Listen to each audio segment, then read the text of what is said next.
It's Rut and River. Yes. Correct. R-U-T. I rest my beard hair on it. And then you know you're there. Like a nice, gentle little pillow for my beard. Right.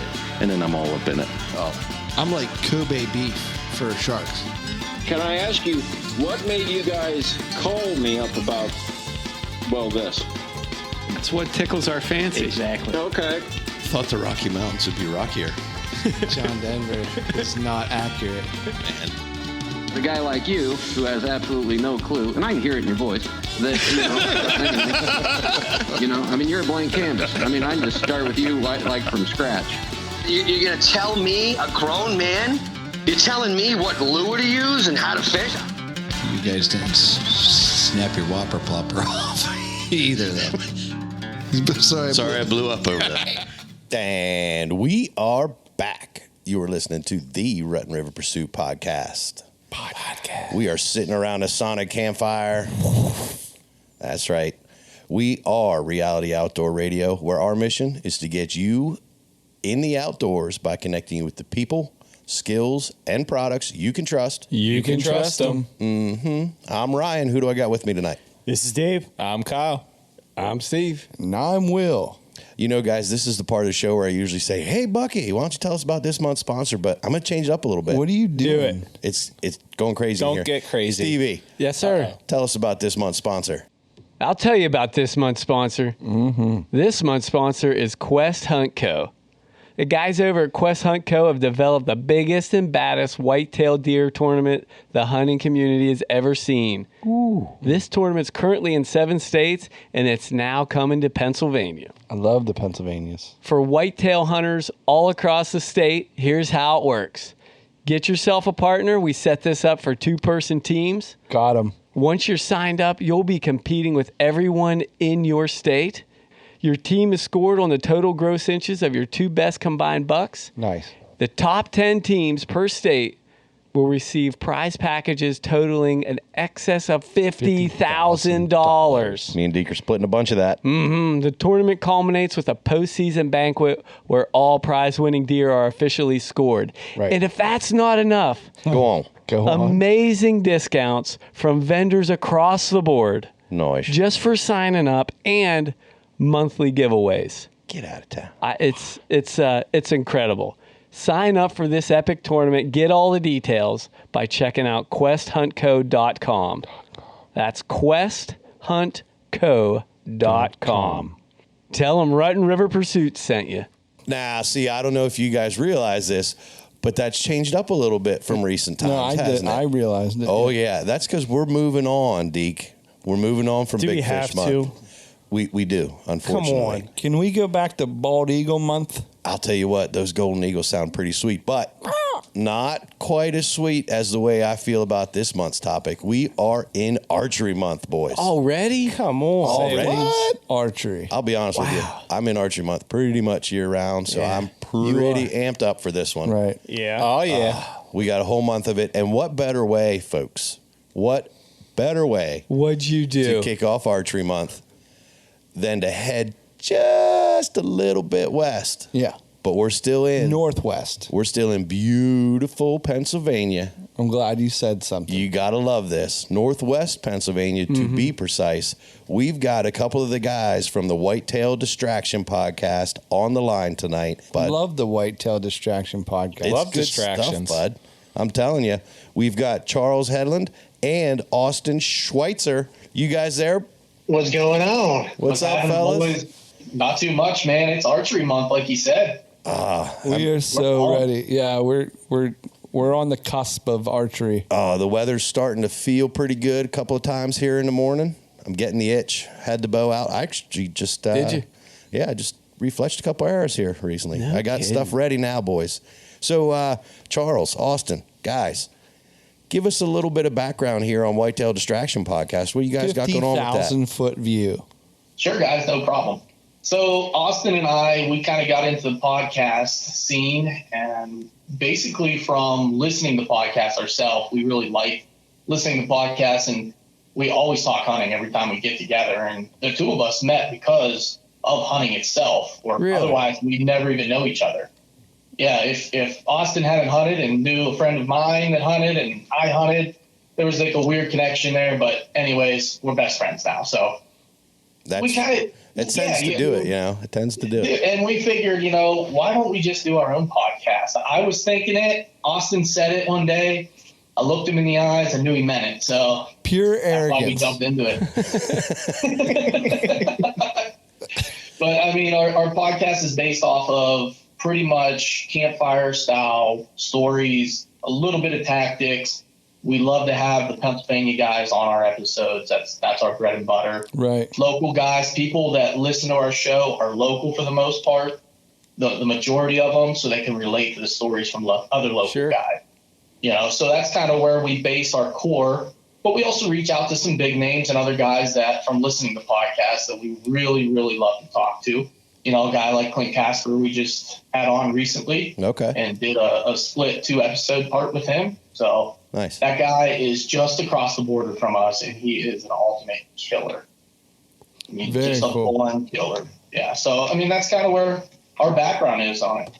So what gave you the idea for Whitetail Distraction Podcast? How'd you come up with that name? Because you have an interesting intro too. I kind of I was talking to Charles one day, and you're always thinking when you're at work. You know, you might be working on a computer, you might be landscaping, doing whatever, but you're always thinking about deer hunting. Yeah. And I always found myself basically I'd be at work and I'd just be thinking about hunting all the time, and I found myself not being able to concentrate on work and just wanting to get out in the woods and just constantly thinking of new spots and thinking of new tactics and things that I want to try. And listening to a podcast definitely didn't help. Did that actual scenario in your intro play out? Did the boss chew you out because you're always listening to hunting podcasts? That has happened to me once. Really? Somewhat. Yeah, somewhat. You know, because I turned into, when I started listening to podcasts, I turned into the guy at work that always has an earbud in one ear. Oh, yeah. You know, and I'd have 2 earbuds in when I didn't want to hear anybody talk. I know 7 of those guys. Yeah. So I was never listening to music. Everybody else was like, what are you listening to all the time? Well, I listen to 12 straight hours of hunting podcasts. That's my life. Nice. People think I'm on conference calls when they walk in. And I got that. Especially when you're laughing to yourself. Yeah. Yeah. Are you answering the podcast back whenever you're listening? He has to when they walk in there. Yeah. I'll call you right back. Yeah. Someone in the office.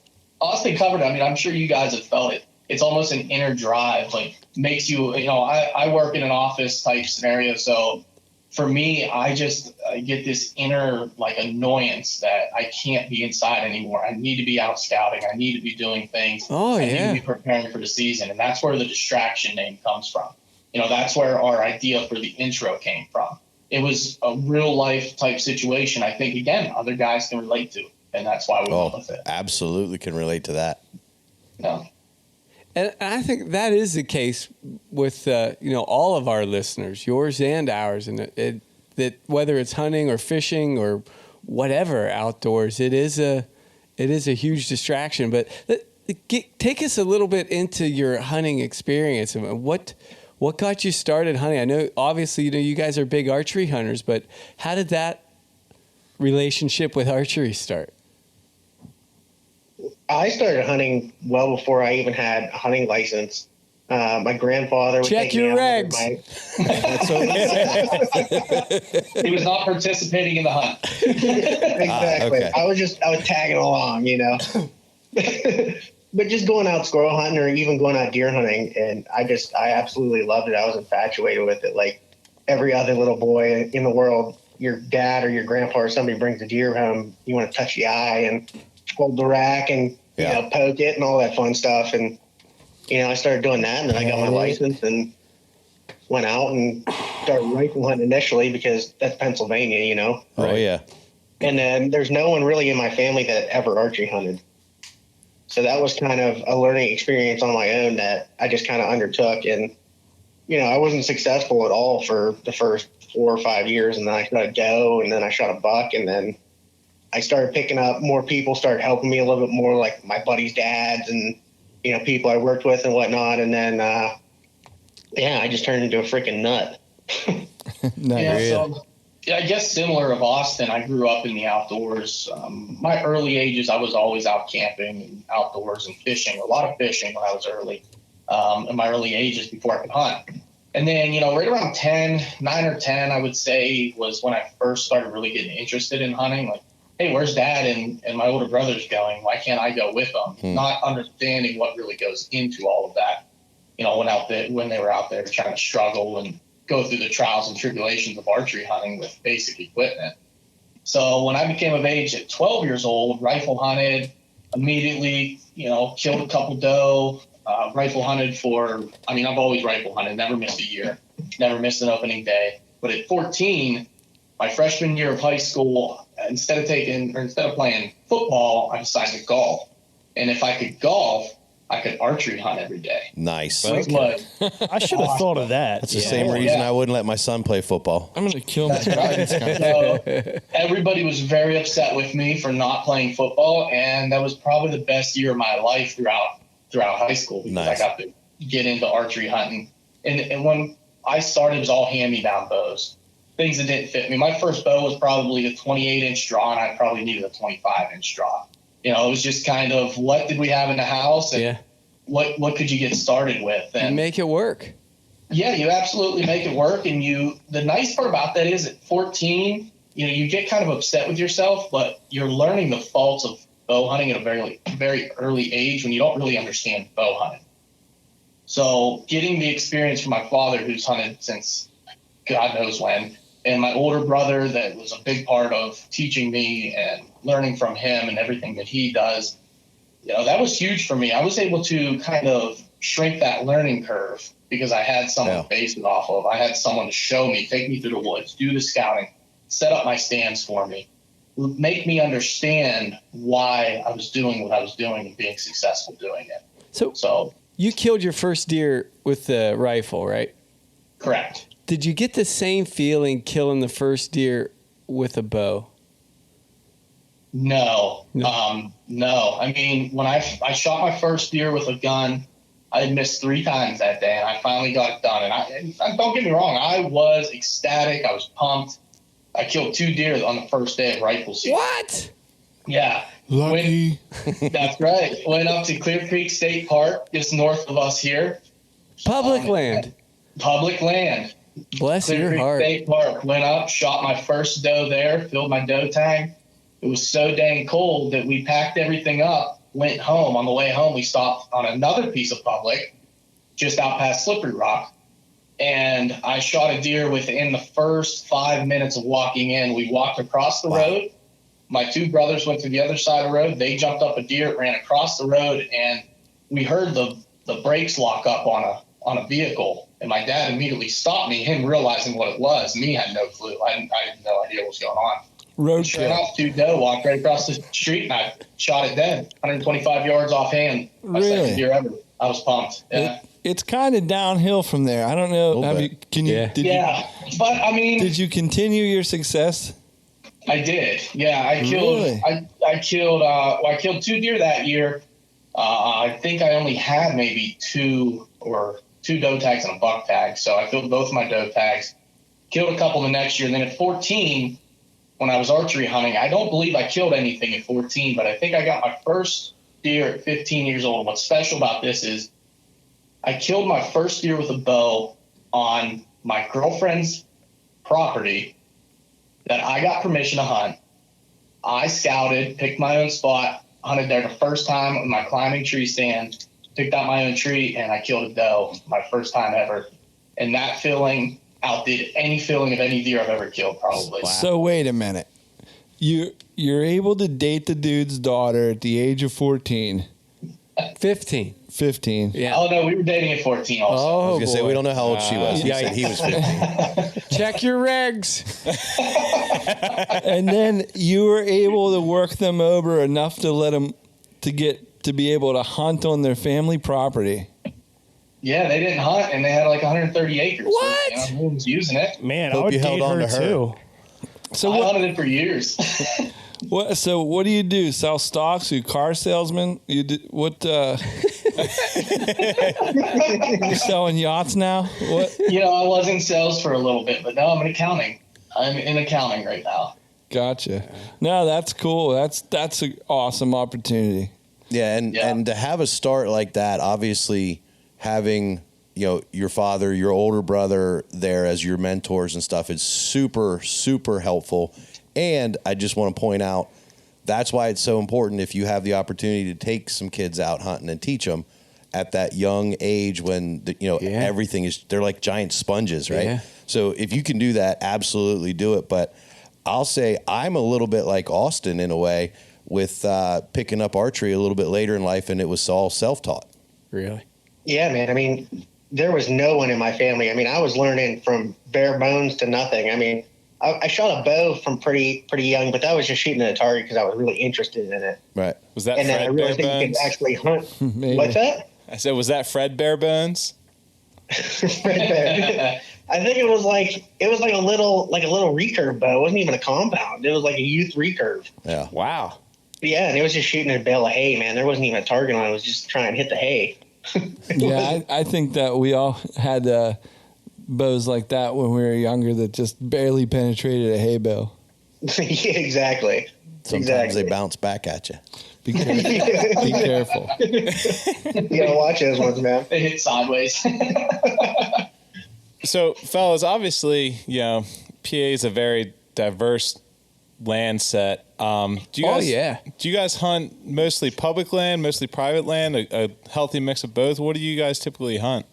I'd say definitely a mix of both. I mean, we both have a lot of private places that we can hunt, but we have quite a bit of public around here too. I mean, they might not be the biggest pieces in the world. Like one that's really close to us is probably 100 acres. It's not really the best, but if we end up driving half hour or something like that, we can probably get on some much larger pieces, and they're all over the place, honestly. Just state game lands alone. I mean, they're littered over on this side of the state. Yeah, I would say our private pieces, the good thing also about having people in your family that have hunted before you is they've already kind of done the footwork on getting permission to some pretty good tracts of land. Yeah. So we do have permission. My family has permission to some pretty good places that are pretty good size, maybe 200, 300 acres of private property. Now, we're not the only ones hunting it by any means.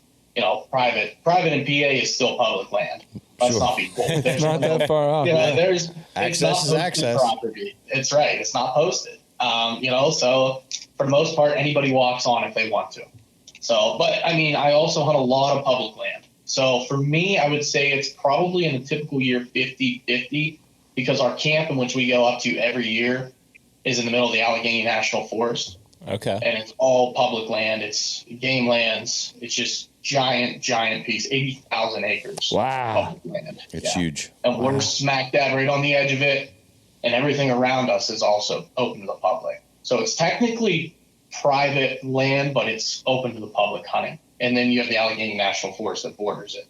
Okay. I've been through parts of the Allegheny National Forest traveling for work and stuff, and I'm pretty sure that's where Sasquatch lives. Really? Oh, man. It's Yeah, I've seen 2 of them in my life. No kidding. Yeah. You want to talk about it? It might have just been a naked hairy guy. Who knows? No, I've never seen Sasquatch or chupacabras, unfortunately, and definitely no mountain lions.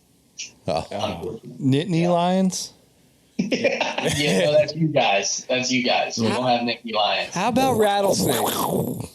Yes, we have. You guys snake hunt up there? We went snake hunting this year. Well, I did. Austin's afraid of snakes. He's a girly girl. I'm with you, Austin. You're in Amen, dude. Yep. I went this year. I went for the first time ever and did not find any snakes.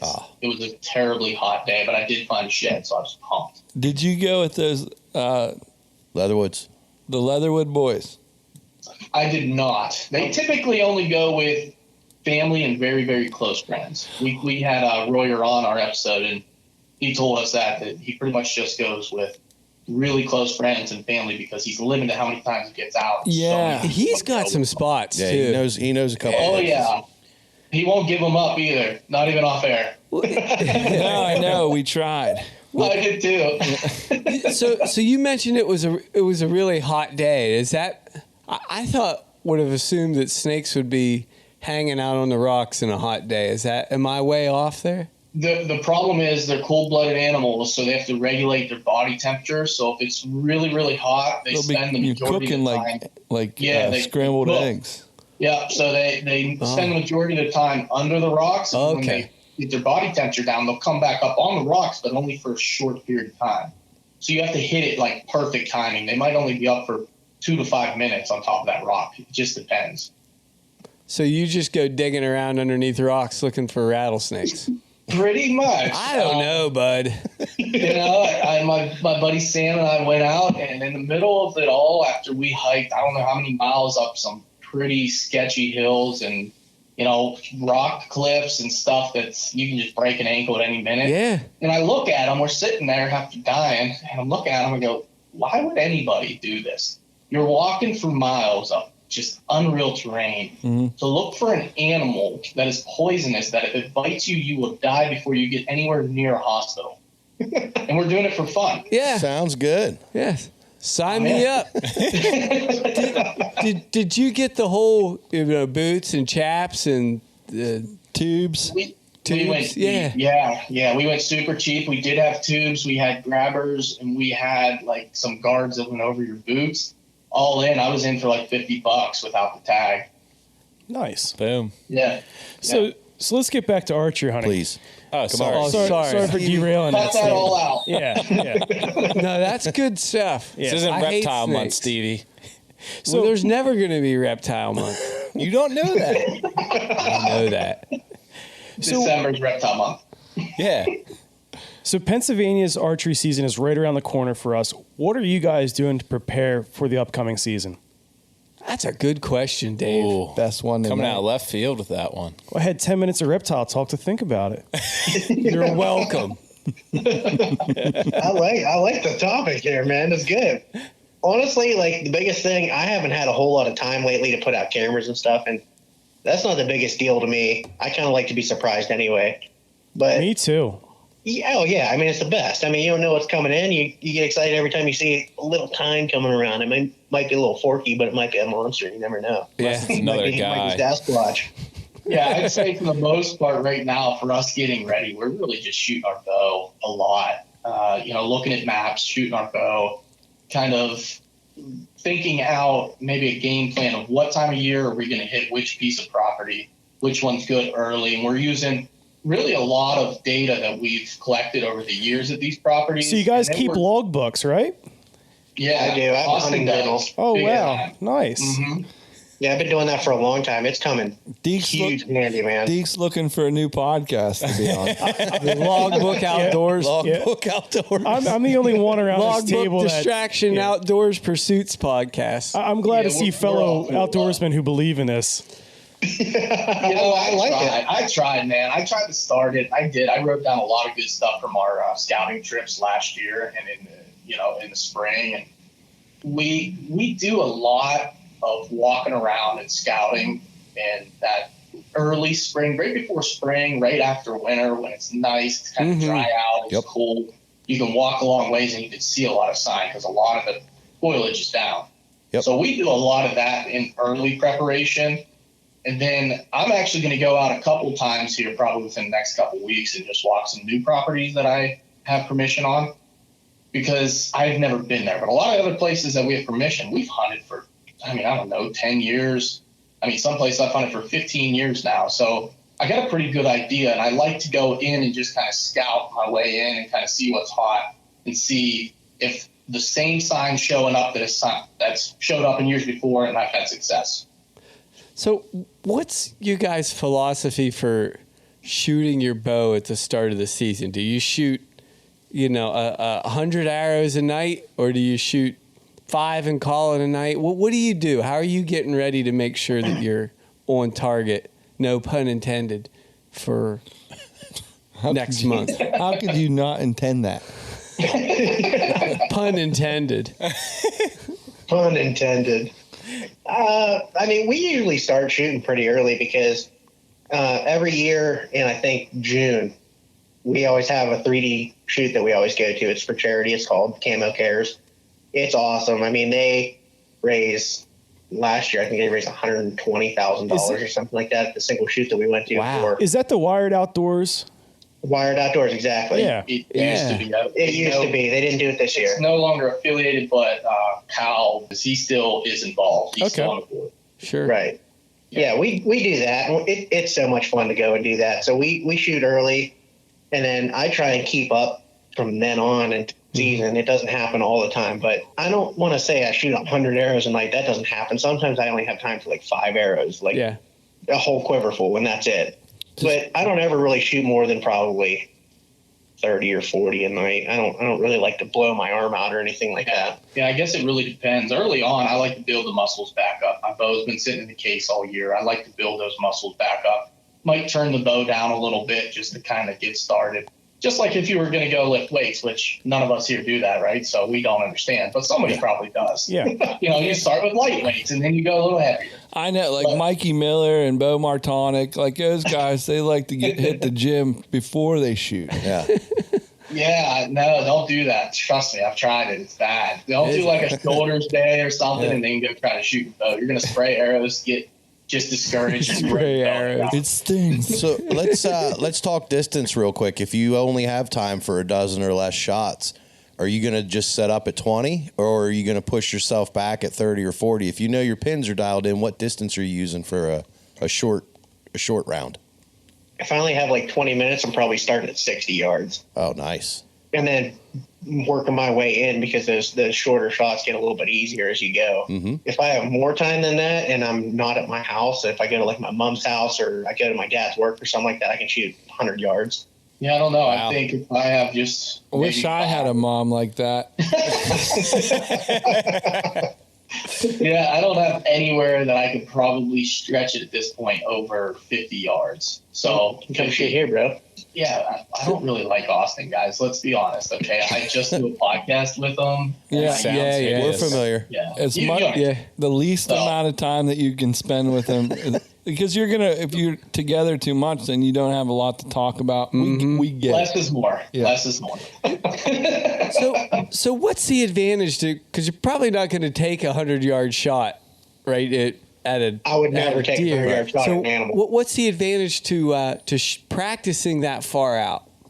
Man, holding your pin on a little circle at 100 yards. Yeah.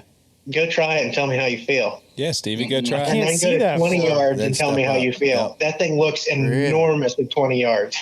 So I'm not a bow hunter, so that's the key. So you're looking at a little freaking pin prick at 100 yards, and you're trying to hold your pin on it, and it's just like, it's like painstakingly hard to hold your pin. The pin's pretty much taking. You're developing that stability. Exactly. So exactly. Holding and then when you get close, I mean, it looks enormous, and that comes into like shot placement when you're in a tree stand and you're trying to shoot a deer. I mean, I typically try and pick like a little funny piece of fur or something to aim at, like behind the front shoulder. And when it's just this tiny little thing and the deer's at 20 yards, I mean, it still looks big to me when I'm shooting 100 yards and it's tiny, and then you move in real close. It's just, it's 100% easier in my opinion. Yeah. See, that's interesting, because I don't think we've ever talked to anybody that mentioned doing that. So that starting off further away is a little bit different, but it ends up with the same idea and the concept that they were just describing there. You've heard me say it a bunch of times, Stevie. Aim small, miss small. Right. Exactly. Absolutely. Never heard a lot of say people that. say it. Yeah, but do a lot of people actually do it? That's the key. You know, and that's how the many trick. times you forget because you're not training yourself enough. You're not training your eye from far distances to aim on that little spot. And as you move in, you're still aiming at one little spot, and you're gaining the confidence to hold settle on that spot. And then at the same time, like Austin said, the picture frame just gets so much larger as you move in. It's crazy. I mean, think about shooting a gun at 300 yards at target if you're a gun hunter, and then shoot at a 100-yard target.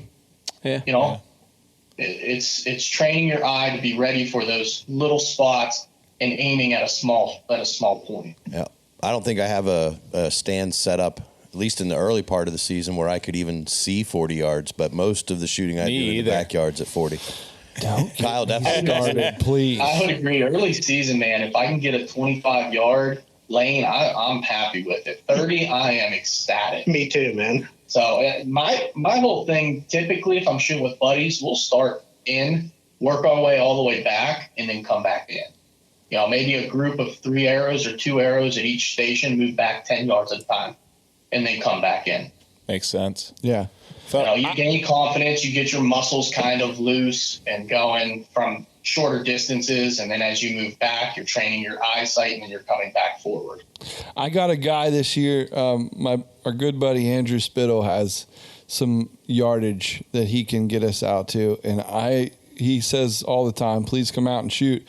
I'm absolutely going to take him up on it because that's one of my weaknesses. You have to now. Yeah. He's got the setup too with a tree stand set up, like for his target range. Well, that's one of my weaknesses. Is like I think I practice really hard out the 30 yards. Yeah. I mean, it's like clockwork, the 20, the 30, and but anything further than that, I'm not going to say I crap myself, but I get really change your shorts. Jittery. I get really jittery because I know I can shoot 40. I shoot 40, not all the time, but one of those things is you can do it, but it's not 30 and it's not 20. So you're out of your comfort zone. And it's it's one of those things, and I think that it's very important, and I think it gets overlooked. It's not shooting at distance is very, very important for your success. Yeah. We get the comment all the time. Well, what are you shooting that far for? You're not going to shoot a deer that far. That's a comment that comes up all the time. Yeah. But then we break it down and explain it to people. Yeah. Yeah, because I might shoot that far, but I'd probably never shoot a deer over.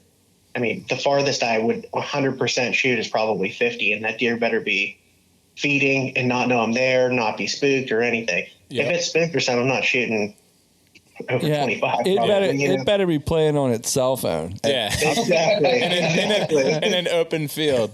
And yeah, man. If with earbuds. If most PA hunters were honest with themselves, even if we talk about strictly gun hunters, these guys are going to ranges and they're shooting and dialing in their rifles at, maybe the minimum of 100, but most guys are trying to shoot 200-300 yard ranges and dialing their guns in. Guilty. Those deer they kill are at 50 yards every time in rifle season. Mine aren't. And they were going about 400 miles an hour when they came by them. But, that's how it works. Yeah. You just described every PA deer season. Let me ask you guys a question about setups, if I can, just to shift it up a little bit. Ooh. Are we shift it up in Northwest? When I think of Northwest Pennsylvania, I'm thinking of a lot of mountains, right? So I'm the Rockies, particular, not the Rockies. That's not PA, but I know there is a little bit of ag mixed in here and there. But for the most part, I'm thinking ridges and things like that. Are you doing a lot of run and gun setups with like hang-ons and climbers, or do you have the spots now where you've got ladder stands and hang-ons that are permanently in there? How are you doing your setups? So I used to hunt a lot of permanent sets. I'd probably hang anywhere between 5 to 10 sets every year. Not like a whole hell of a lot, but enough to get the job done. Now, if I hang one permanent set, it's a place to get when I have 2 hours after work or something like that. Just somewhere to hunt when I don't have any time. But most of the time I'm 100% run and gun. I don't really use a climber anymore because they're heavy and they're loud and they clank everywhere when I'm trying to get in. But I usually run like a hang on and sticks, real lightweight. Nice. Makes sense. Yeah. Those are the perfect setups. Yeah, Austin and I have the exact same setup. We're both running XOP hang on stands and Lone Wolf sticks currently. It's nice. He just got me into it last year, the run and gun set. I still probably have on most of our properties the opportunity to sit in anywhere from 8 to 10 different ladder stands that have been there for 5 years, 6 years. Right. In our best spots. Some of our best spots are ladder stand spots that I stay out of them, and then I might slip in on a long walk in, be quiet, and just to get up in them. Ladder stand ninja. Yeah, that's right. That's right. You got to be a ladder stand ninja. And that's what's nice about them is there's no clinking and clanking. You walk up to your stand. You have maybe just a backpack on. you slide up in the stand, you sit down, and you're ready to hunt. Which is really cool. And it's a huge benefit. I killed a deer out of a ladder stand last year, but I mostly hunted my running gun setup. I killed all the rest out of that. But, my climber, after last year, I didn't pick up my climber one time. Now, to tie into Ryan's question, you guys mentioned about your private spots. Seems like you guys have them pretty much figured out. When you're hunting public land, are you guys doing a lot of in-season scouting? Or are you guys, utilizing your scouting postseason to set up for the next year? How do you guys typically do that? Yeah, a lot of the public land I've also hunted for a long time that I hunt, but I will go in and scout them. I do a lot of my scouting on public also in turkey season. I know I'm trying to hunt turkeys, but I'm typically I'm scouting for deer. I heard so that. I'll do it then. It's a perfect time. You're out and you're walking a lot. What better time to blow up the woods when you're trying to kill a different animal? So we do that a lot. And but in-season scouting on public is probably key because you have no idea who was there the day before or the week before. Who messed up a good spot that's usually good. So if I go in an area of public, usually when I'm driving the public, I have a spot in mind based off of wind. I'll be looking at my maps the whole way there. Yeah. And then if that doesn't pan out, I go in there and I see, scent wicks all through the air and not a feeding scrape within 100 miles. Wow. I'm going to keep walking and find the next spot. I'll have a plan B or plan C. And then pretty much it comes down to me just climbing a tree. I'm going to piggyback off your answer though, and add to it a little bit because there's the piggyback. There it went. You guys talked about how you do a lot of that late winter, early spring before the green up kind of scouting. Like shed time. Yeah. That type of scouting, whether you're shed hunting, looking for turkey spots or whatever, but that time of year is super important, in my opinion, on public land. Because what you're able to see are those really worn, heavily used trails that deer use as escape routes. And you get a good idea where those deer are traveling, where they're yarding up in the wintertime so you can hunt them in late season, but also where they're traveling. Those little escape routes jump out at you when there's no green in the woods. And those are the spots that you want to be at during rifle season when there's heavy pressure on public land, stuff like that. Those are the little escape routes you can find that time of year. Oh, yeah, man. I couldn't agree more. I mean, we say we're going out shed hunting, and we might look for sheds while we're scouting, but a majority of it is really just putting boots on the ground. And me and Charles, we might walk 6-7 miles in a day and hit this different spots. And, you were spot on finding those trails and those escape routes and stuff and finding bedding areas. And we hunt a lot of beds. Buck beds. I mean, the past few years in general, mostly. And finding that stuff in the late season is just freaking huge, man. Yeah, especially on public land, like you said. I have probably found more spots that I would have either overlooked or would have never found if I wasn't out attempting to find a shed. Because we're in the bedding areas, we're seeing what they're doing, we're seeing escape routes, we're looking for, where's the early season apple trees or things that you don't see whenever you're trying to not mess up a bedding area during the season. So that point in time is absolutely one of our favorite times to scout. You gain so much knowledge from it. And I don't know if we ever answered your question either about kind of terrain in this area, but as Austin mentioned about buck beds, we do have a lot of ridges and a lot of more predictable buck bedding areas on leeward sides of the ridges and, points and fingers. And what we do have probably less than you would imagine. We have more agriculture and more big timber areas that are kind of little subtle ditches and ridges and, not the real steep mountainous stuff. Okay. But we're kind of just off the edge of that where you're still getting pretty big hills in certain spots, but you're also getting, creek beds and real good luscious areas as well, just off of ag fields. So we have a good mix of different things that we hunt here. Nice. So shift gears a little bit here. Keep shifting. Can't ask him about fishing. It's still archery season, bud. It's still archery season. Yeah. Alligator hunting in Florida. Pythons, go. I'd like to get you guys' opinion on the recent push for Sunday hunting in Pennsylvania. See where you stand on that. And maybe this is probably multiple podcasts. Yeah. Yeah, we did a whole episode on this. It always turns into that. Right around when everything was kind of getting pushed through, we talked about it quite a bit. And we were both pro Sunday hunting to the fullest extent. I think we both want it to be 100% all Sundays should be allowed to hunt. Our neighboring states all allow Sunday hunting, at least on this side of our neighboring states that we're familiar with. Mm-hmm. And they produce great deer. Some of the biggest buck states, they all have Sunday hunting. I understand that we do have a high population of hunters, but at the same sense, the people that say they want to be able to hike or have a safe spot on Sunday huntings, they're referring to rifle season. Our rifle season, give or take, is 2 weeks long. Right. They can't give up 2 days of the year when it is absolutely bone-chilling cold out that they're not going hiking anyways because they want Sundays to themselves. So for people that don't follow this topic or haven't been following it and aren't familiar with it, what are some of the reasons for, I guess the antis are given for not wanting to allow hunting? It's not even antis though. It's blue laws. It's an old. It's the blue laws, big time. Law and the PA Farm Bureau. Yep. Yes, the PA Farm Bureau is probably or has been the largest group that is keeping Sunday hunting from coming to Pennsylvania for a long time. Although recently, from all the articles I read and the people I hear talk about it, Sunday hunting and the Farm Bureau, they're actually starting to work together because there's been a kind of a switch in the percentage. It's more like 60-40 pro Sunday hunting because of crop damage and because they see, hunters are actually doing good for them by reducing populations. Why would the Farm Bureau not want people hunting on Sunday? I'm not sure I understand that. They don't want people on their land on Sundays. Sundays are for rest.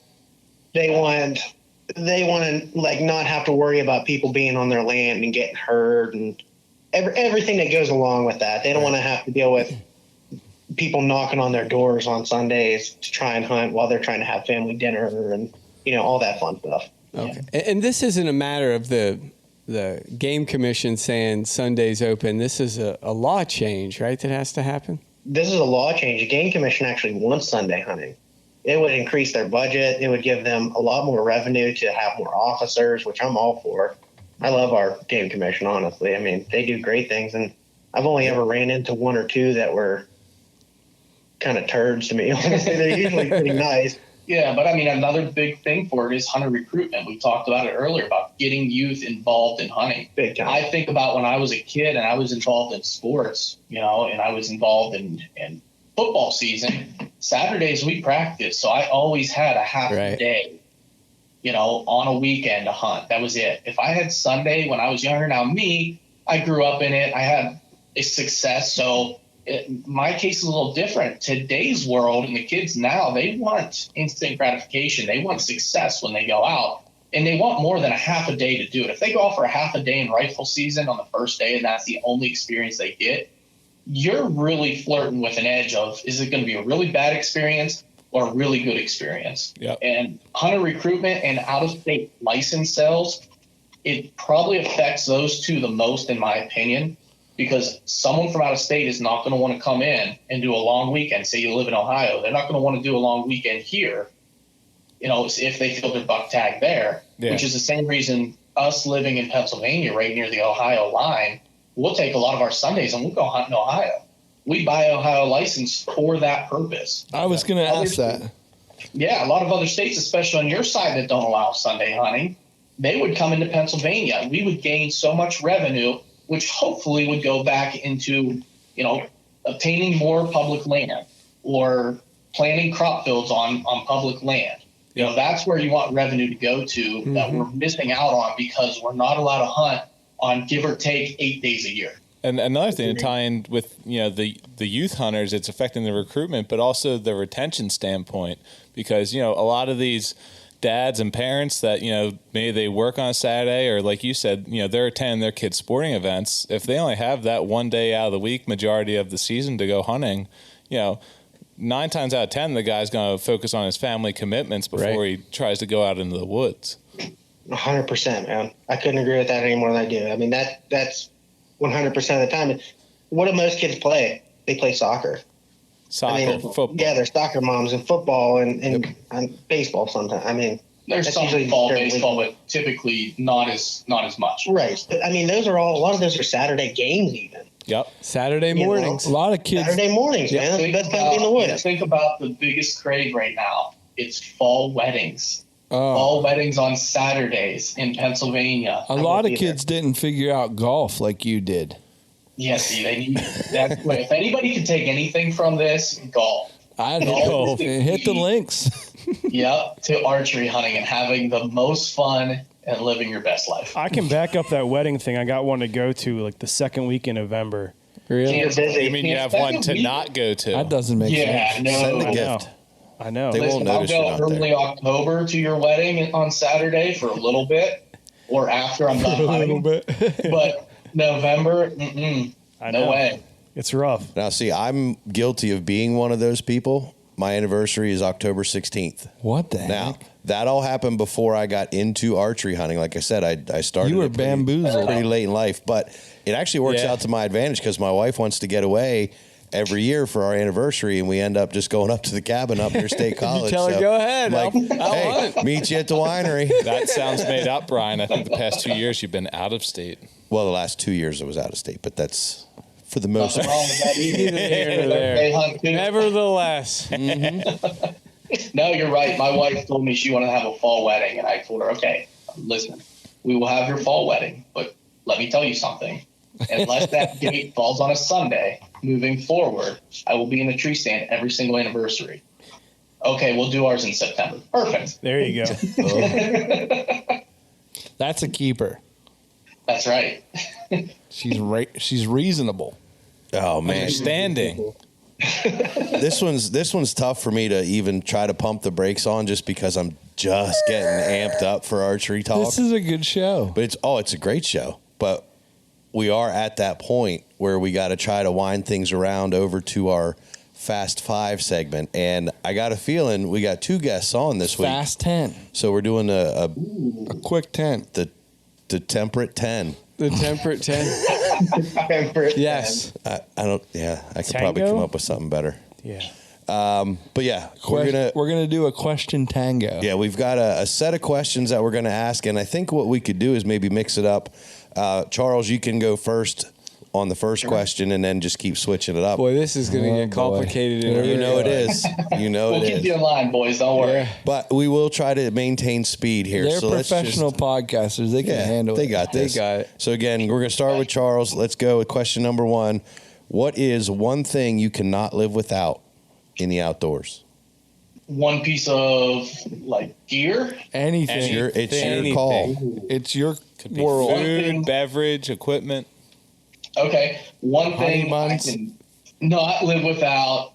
I was gonna say Nutty Buddies because they are phenomenal and they are a great food source up in the tree. There you go.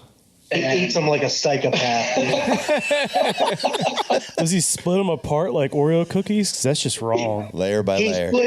No, Austin splits them apart. I just take them out and I eat one at a time, and I go down because you got to be quiet. They're pretty noisy. Yes, for out they in the are. street. They are So you not got to quiet. do this, with some kind of form, and I have an art to it. Because if you rip them apart, you're going to get a cardboard piece eventually.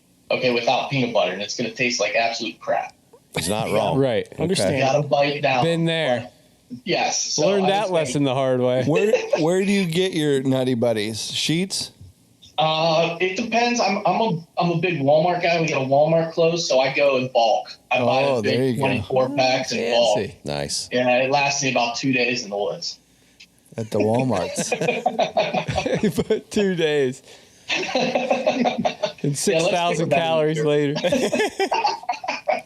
I can't fit in my hunting gear every year. So I gotta get this stuff. Can we film this? Because I think that the Badlands Film Festival would love an episode called Sugar Rush.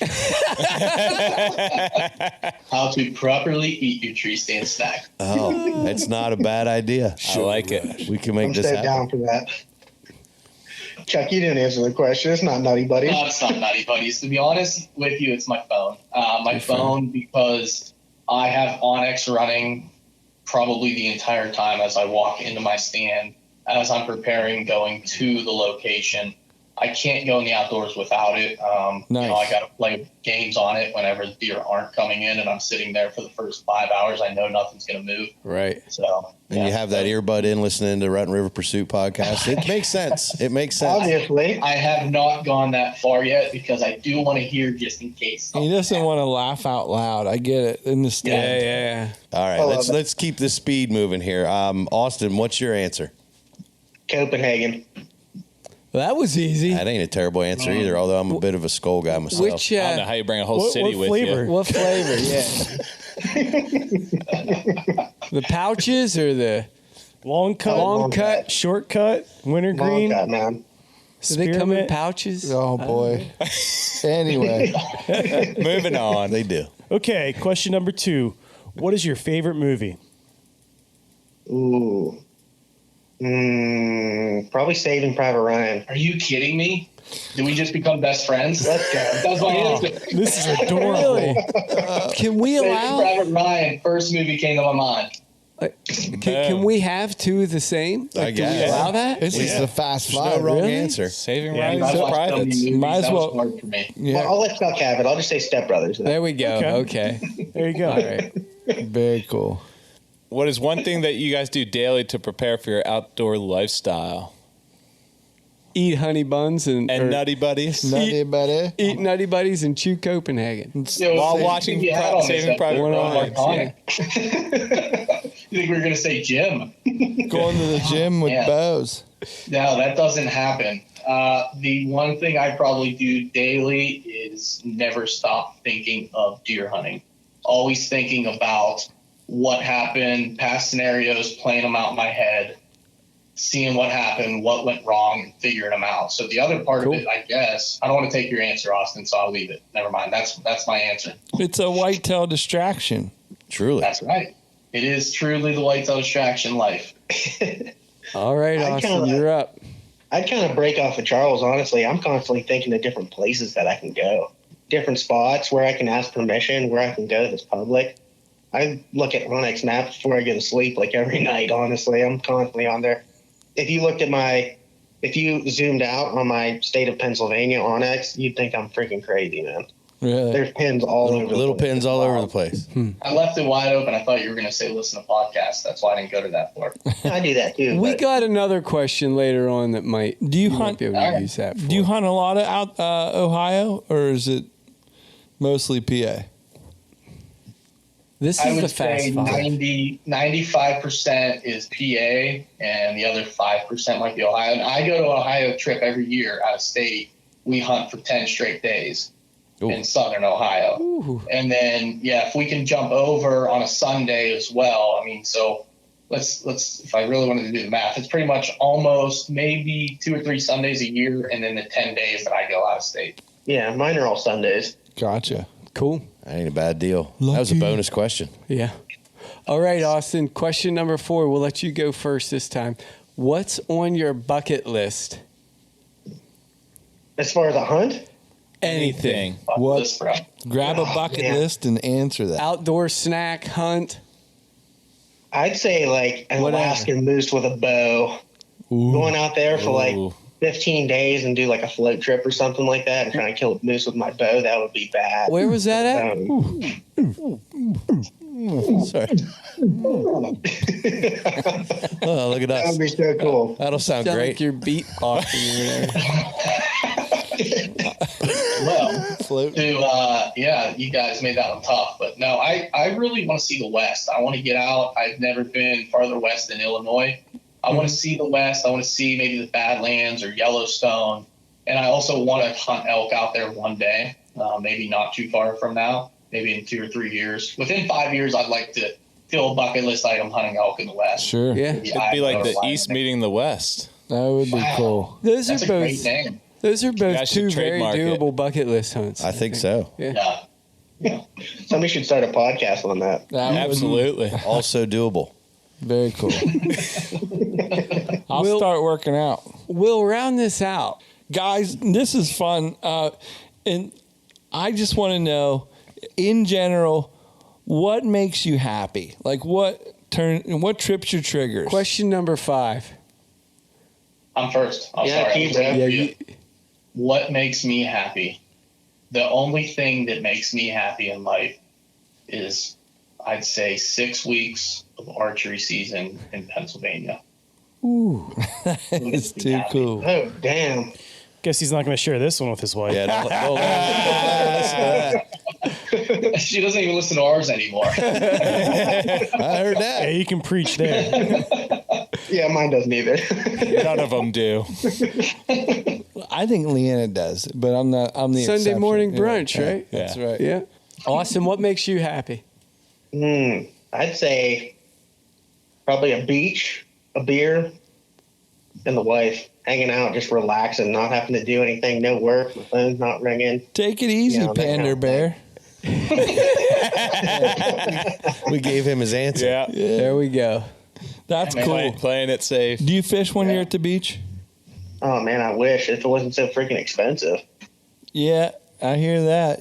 It's Yeah, something man, else to offshore fishing's buy. expensive as hell, man. I'm usually like a largemouth guy around here. Largemouth, walleye, muskie, yeah. Nice. Trout. Hey, I gotta cut you guys off because Stevie's eyes are starting to get big as saucers Yeah, here. yeah. 'Cause now you're talking Big fishing. Fish Month is over. We'll bring you back next year for Big Fish Month when we talk again. But guys, Northwest PA Fish Month. Guys, thank you so much for your time here tonight. I know you guys are busy. Yeah. We love what you're doing over there at the Whitetail Distraction Podcast. And if you could, before we let you go, remind folks where they can hear you and follow you guys and see what's going on. You can always find us on Facebook, Instagram, YouTube, Twitter, Go Wild, all those fun places, all at the Whitetail Distraction Podcast, except for Twitter, which is the WD Podcast on Twitter. Yeah. And you can find us anywhere that podcasts are found. Very cool. So, Charles, Austin, one more time, thank you guys so much for your time. It's been a great night. Thanks. And good luck to you guys this season. And we're not too far from it, so I'm hoping to see some big buck flying around. Keep us posted, guys. Hey, Heck yeah, guys. Absolutely, man. We appreciate you guys bringing us on and thinking of us. I mean, this was awesome. It's super unexpected, and I love it. Yeah. I was like, what are they going to think of to talk to two guys that don't know anything that just fake a podcast every week? Misery loves company, brother. You know. No, thank you guys a million times over. We had a blast on this one. That's great. We may have recorded a better podcast with you than we ever did with ourselves. So thank you for that. You stop it. We were just going to say the same thing. Did we just become best friends? Let's do karate. You want to do karate in my garage? So, absolutely. Charles, Austin, one more thing real quick before we go. If we want to keep a little bit of ribbon and rivalry and stuff going, you guys should probably sign up for Quest Hunt Co. It is a team thing, and there is two of you, so think about it. I've been looking into it a lot, man. It actually sounds like a better deal even in like the Northwest Whitetail Championship. North American Whitetail Championship, because the entry fee is so reasonable. Yeah. They give out more prizes. Isn't that crazy? The more places, and you're hunting in your own state. We don't have to compete with New Jersey and New York and Pennsylvania. See? It's just Pennsylvania. So I sent over some questions to you guys. Hopefully you can answer some of those questions for us. And absolutely, I'm on the edge. I'm looking for a partner because Austin might not be hunting a lot this year. I don't know yet. He only needs one day. He got a new job. We don't know yet. He doesn't have any vacation. Well, he needs to quit. I agree. But if his schedule stays the same, he and I may be a team on this thing. Yeah. Very cool. So. Very cool. This we'll keep an eye on podcasting thing stuff. works out. I think you'll be fine. Yeah. we'll keep an eye on you guys. Again, thank you so much for your time. We'll talk to you boys soon. Likewise, guys. Thanks again. See you, fellas. See ya. Later. Stevie. Yes, sir. How the heck are you, bud? I'm good. Those guys are fun. Those guys were great. Yeah. Good times. Make Sure sure you was. go over, check all of their podcasts out. It's good stuff. Yep. Hey, Whitetail Distraction. Whitetail Distraction Podcast. Here's one more thing. Don't forget this. This episode was also brought to you in part by Protection First Class Outdoors. PFC lubricants protect and lubricate your firearms, bows, tree stands, and everything else in your outdoor equipment inventory. Your equipment's protected and lubricated during the season, and the deer aren't going to smell you. Come on.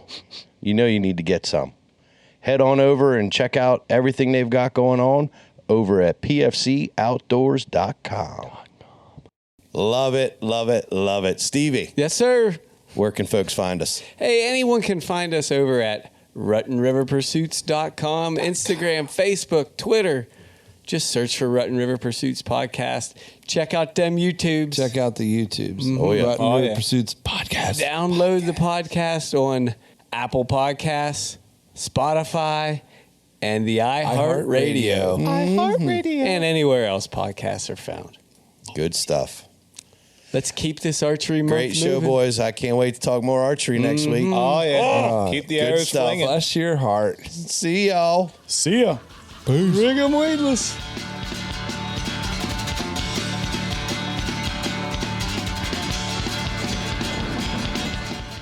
Really a lot of data that we've collected over the years at these properties. So you guys And then keep we're- logbooks, right?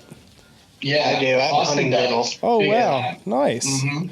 Yeah, I've been doing that for a long time. It's coming. Deke's, Huge handy, man. Deke's looking for a new podcast to be on.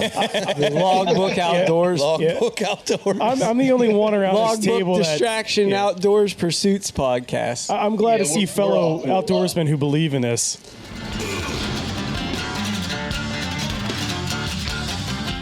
One piece of like gear. Anything. It's your Anything. call.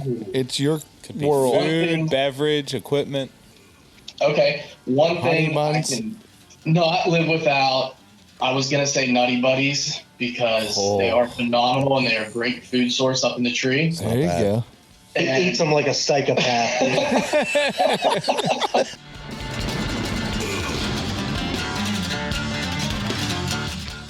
The only thing that makes me happy in life is, I'd say, 6 weeks of archery season in Pennsylvania.